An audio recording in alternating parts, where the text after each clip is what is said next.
দর্শক, ট্রাম্প যখন তার দেশের জনগণের উদ্দেশ্যে বক্তব্য রাখবেন, মার্কিন প্রেসিডেন্ট ডোনাল্ড ট্রাম্প, হোয়াইট হাউসে প্রস্তুতি চলছে ডোনাল্ড ট্রাম্প জাতিকে একটা বিজয়ের গল্প শোনাবেন, সেই জন্য পুরো মিডিয়া রেডি, ট্রাম্প বক্তব্য রাখবেন। এরই মধ্যে বড় সারপ্রাইজটি দিয়ে বসলেন মার্কিন জনগণকে ইরান প্রেসিডেন্ট মাসুদ পেজেশকিয়ান। তিনি মার্কিন জনগণের উদ্দেশ্যে সংক্ষিপ্ত কিন্তু খুব মূল্যবান একটি বক্তব্য রাখলেন। বক্তব্য মানে একটা চিঠি লিখলেন মার্কিন জনগণের উদ্দেশ্য করে, খোলা চিঠি। কি বলছেন সেই চিঠিতে আমরা বলছি। তিনি লিখছেন, আধুনিক ইতিহাসে ইরান কখনো আগ্রাসন, সম্প্রসারণ বা উপনিবেশবাদের পথে এগোয়নি। তিনি বলেন, ইরান কোনো যুদ্ধ শুরু করেনি, তবে যারা ইরানকে আক্রমণ করেছে তাদের কঠোর প্রতিরোধ করছে Iran. Iran president Masoud Pezeshkian তার চিঠিতে আরো বলেন, ইরানকে নিরাপত্তা হুমকি হিসেবে উপস্থাপনের তীব্র বিরোধিতা করছেন তার দেশ এবং তিনি। তার মতে ইরানকে আগ্রাসী হিসেবে তুলে ধরা বাস্তবতার সঙ্গে মেলে না এবং এটি মিথ্যে। বললেন, ইরান মানব ইতিহাসের অন্যতম প্রাচীন ও সভ্যতা। ইরানকে হুমকি হিসেবে দেখানোর পেছনে প্রধানত বহিরাগত স্বার্থ কাজ করেছে, অর্থাৎ ইসরায়েল। তিনি বলেন, এটি ক্ষমতাধরদের রাজনৈতিক ও অর্থনৈতিক স্বার্থ পূরণের অংশ, যার মাধ্যমে তারা নিজেদের চাপ, বৈধতা দেয়া, সামরিক আধিপত্য বজায় রাখা, অস্ত্র শিল্প টিকিয়ে রাখা এবং কৌশলগত বাজার নিয়ন্ত্রণে রাখার সুযোগ পাচ্ছে। মাসুদ পেজেশকিয়ান আমেরিকানদের উদ্দেশ্য করে বললেন, আপনারা ভালো করে জানেন এই যুদ্ধ আমেরিকার যুদ্ধ নয়, এটি ইসরায়েলের। মার্কিন প্রেসিডেন্টরা যে দেশগুলোকে টার্গেট করে সবসময়, তার নেপথ্যে থাকে তাদের অস্ত্র ব্যবসার একটা লক্ষ্য। মাসুদ পেজেশকিয়ান বললেন যে আপনাদের ভালো করে খেয়াল করতে হবে, ইরানের বিরুদ্ধে আমেরিকার এই যুদ্ধ আমেরিকার কোনো স্বার্থ যুদ্ধ নয়। আমেরিকা ইসরায়েলের হিসেবে কাজ করছে। কে বলছে? মাসুদ পেজেশকিয়ান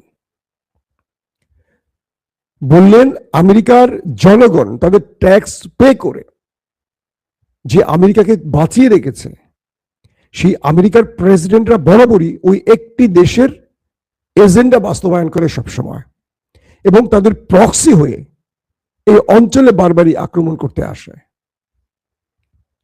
তিনি বললেন, আপনাদের সময় এসেছে বিবেচনা করার যে আমেরিকা ইরানে যে আক্রমণ করতে এসছে, ইরান কি কখনো আমেরিকার জন্য থ্রেট ছিল, অথবা ইরান কখনো আমেরিকার উপর আক্রমণ করেছে বা আরো আক্রমণ করবে এইরকম সম্ভাব্যতা তৈরি হয়েছে? তাহলে আমেরিকা যে বলল আক্রমণের আগে যে এই আক্রমণ না করলে ইরান আক্রমণ করে বসতো, এইরকম কোন একটি প্রমাণ কি আপনাদের কাছে আছে? আর কতকাল, তিনি বলছেন, আর কতকাল ইসরায়েলের প্রক্সি হিসেবে আমেরিকা যুদ্ধ করবে? এখন আপনারা বিবেচনা করুন, ইরান যে পাল্টা প্রতিরোধ গড়ছে, এটা কি তাদের বৈধ অধিকার নয়? কারা আমাদের উপর যুদ্ধ চাপিয়ে দিয়েছে? আমরা যুদ্ধ শুরু করিনি, আমরা ওই দুটো দেশের বিরুদ্ধে প্রতিরোধ করছি, আত্মরক্ষা করছি। আমাদের সাথে মার্কিনীদের কোনো বিরোধ নেই। যুগের পর যুগ এরা নিষেধাজ্ঞা দিয়ে আমাদের দেশটাকে খাদের কিনারে পৌঁছে দিয়েছে, তারপরও আমরা বিরোধে জড়াইনি। আমাদের সর্বোচ্চ নেতা সহ গুরুত্বপূর্ণ ব্যক্তিদের হত্যা করেছে বিনা দোষে। কে বলছেন? Masoud Pezeshkian. তার এই বক্তব্যের পর ডোনাল্ড ট্রাম্প আর কি বলবেন? ডোনাল্ড ট্রাম্প চেয়েছিলেন এমন একটি বক্তব্য রাখবেন যে বক্তব্যে তিনি বোঝাবেন এই যুদ্ধের বৈধতা বা প্রয়োজনীয়তা, কিন্তু সকল প্রশ্নের উত্তর বক্তব্যের আগেই ইরান প্রেসিডেন্ট মাসুদ পেজেশকিয়ান দিয়ে দিয়েছেন। এখন আর কোনো বক্তব্য দিলেও সেটা মার্কিনীদের কাছে গ্রহণযোগ্য হবে, কারণ মার্কিনীরা মাসুদ পেজেশকিয়ানের বক্তব্যের সাথে সত্যতা খুঁজে পাবেন, কারণ এই যুদ্ধটা ইরান শুরু করেনি। এখন যেটা করছে সেটা হলো আত্মরক্ষা। দর্শক, এর পরের গুরুত্বপূর্ণ অংশটা হলো মার্কিন প্রেসিডেন্ট বলেছেন তিনি 2-3 সপ্তাহের মধ্যে যুদ্ধ শেষ করে চলে যাবেন, এটা কন্টিনিউ করতে চান না। তার মানে মার্কিন প্রশাসন বুঝে গেছে ইরানের সাথে তারা এই যুদ্ধে টিকে থাকতে পারবে না, এটা লম্বা প্রসেস যুদ্ধ, ইরান ধ্বংস হওয়ার আগ পর্যন্ত লড়ে যাবে, আর এতে আমেরিকার লাভ হবে না। ইরানকে ধ্বংস করা আমেরিকার লক্ষ্য নয়, এটা ইসরায়েলের লক্ষ্য। তাই মার্কিন প্রশাসনের চাপ বৃদ্ধি পাচ্ছে, সেনাবাহিনীতে যুদ্ধের ব্যাপারে অনাস্থা অনীহা বাড়ছে, এবং সেনাবাহিনী বুঝতে পারছে যুদ্ধ নয়। এখন বিষয়টি তৈরি হয়েছে সেটি হলো ইরানকে আত্মসমর্পণে ডিল করতে, একটা আলোচনায় বসাতে বাধ্য করতে আমেরিকা ইসরায়েল গত রাতে ইরানের ভেতরে তেহরান, ইস্পাহান সহ গুরুত্বপূর্ণ শহরগুলোতে ব্যাপক বোম্বিং করেছে। ব্যাপক মানে ব্যাপক, বিভিন্ন শহরে মনে হয় যে পারমাণবিক হিট হচ্ছে, এত বিস্ফোরণের আওয়াজ, পুরো শহর ধোঁয়ায় ঢেকে গেছে।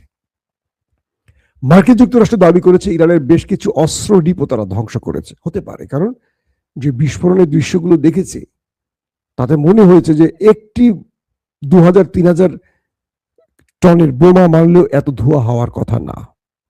তার মানে ইরানের মধ্যে যে হিটগুলো হয়েছে তাতে ইরানেরও বড় ক্ষতির আশঙ্কা করা হচ্ছে। ব্যাপক অ্যাটাক হয়েছে ইরানের মধ্যে। ইরানও পাল্টা জবাব দিয়েছে সমানভাবে। ইরান মধ্যপ্রাচ্য এবং ইসরায়েলে ব্যাপক অ্যাটাক করেছে। শুধু নয়, বলা হচ্ছে যে এই যাবৎ যে যুদ্ধগুলো হয়েছে তার মধ্যে সবচেয়ে বেশি মিসাইল গত রাতে ইরান মেরেছে শুধু নেতা কাকুর বাড়িতে। শুধু ইরান নয়, ইরানের সাথে যুক্ত হয়েছে হিজবুল্লাহ। পুরো রাতে তারা মুহুর্মুহু ড্রোন আর মিসাইল দিয়ে হিট করেছে দেশটির ভেতরে। লাস্ট যে খবরটি পাওয়া গেছে সেই দেশটির মধ্যে শুধু হেলিকপ্টার, ইমার্জেন্সি হেলিকপ্টার আর অ্যাম্বুলেন্স আওয়াজ দেখেছে বা শুনেছে দেশের জনগণ। তার মানে কি পরিমাণ ক্ষতি হয়েছে দেশটির ভেতরে, যে সারা রাত ধরে অ্যাম্বুলেন্সের আওয়াজ আর উপরে হেলিকপ্টার, ইমার্জেন্সি হেলিকপ্টারগুলো উঠতে দেখা গেছে। অর্থাৎ যখন আমেরিকা ইসরায়েল ইরানের মধ্যে ম্যাসিভ আকারে হিট করেছে, ইরান তার পাল্টা জবাব ম্যাসিভ আকারে দিয়েছে।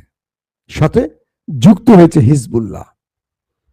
বলা হচ্ছে হিজবুল্লাহর অ্যাটাকগুলো, হিজবুল্লাহ আর ইসরায়েল কিন্তু পাশাপাশি দেশ, হিজবুল্লাহর অ্যাটাকগুলো এত বেশি আঘাত করেছে একদম কাঙ্ক্ষিত টার্গেটগুলোতে, যেটা তাদের মূল কি বলবো দখলদার দেশটির স্তম্ভকে নাড়িয়ে দিয়েছে। আর ইরান ওই দেশটির এত গুরুত্বপূর্ণ স্থাপনাগুলোকে টার্গেট করেছে।